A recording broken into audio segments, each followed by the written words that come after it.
I think it was a highlight of our relationship. I think it's as close as we've ever been on that flight from Sydney to LA. I was reading 50 Shades of Grey and you were asleep. We've never been closer at that point. It is the racy fairy tale that puts sex in the spotlight. It was a real moment in our relationship. Wake up, look at this! You still pretend to be asleep.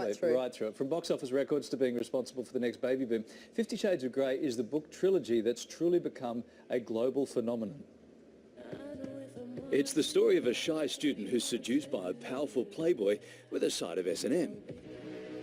Why are you trying to change me? I'm not. It's you that's changing me. Author E.L. James sparked the controversial mummy porn genre after penning 50 Shades of Grey in 2012. At the peak of its popularity, one book was bought every second. Today, more than 100 million copies have been sold and translated into more than 50 languages. The movie release saw similar hype, earning more than $500 million at the box office around the world. I'm excited for people to see it. I think it's going to be interesting.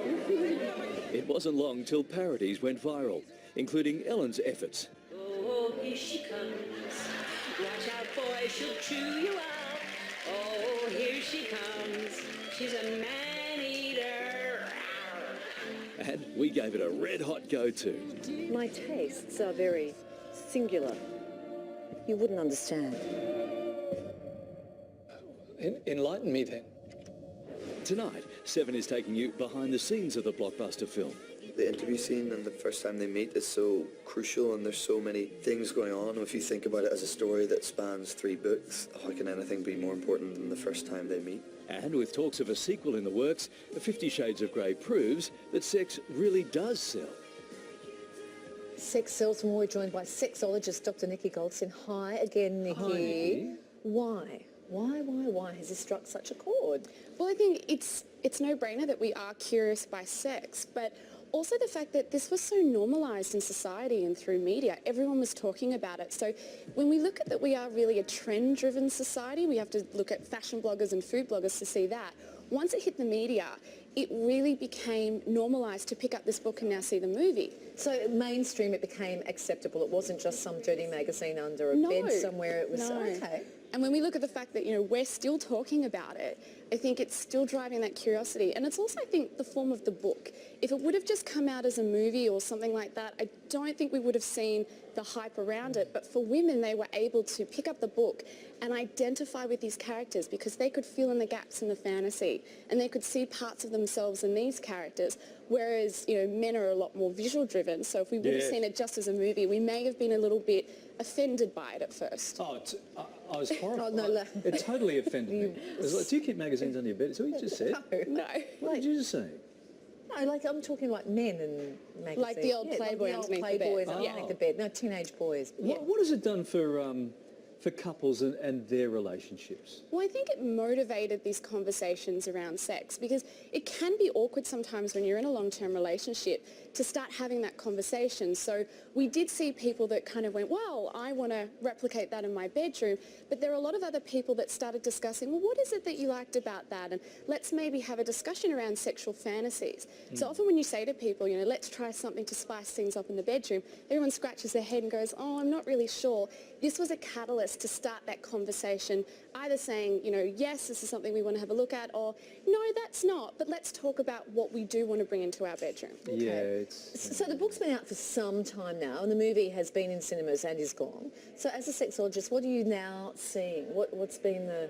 what are you seeing now 6 months down the track? Well, I think, we're still talking about it, but we're looking at what's next. And I think we really have proven that sex does sell, but we need content that is useful and educational as well. Because a lot of people used 50 Shades of Grey as an instructional guide, which it really wasn't. It needs to be looked at as entertainment. Yes, it has a positive effect, but a lot of people are now left going, okay, we want something that we can use in our lives as well, that teaches us about relationships, human sexuality, but still entertains us. But you say that, so wives would go back to husbands or girlfriends back to boyfriends and go, see what they did there, let's Yeah, have a...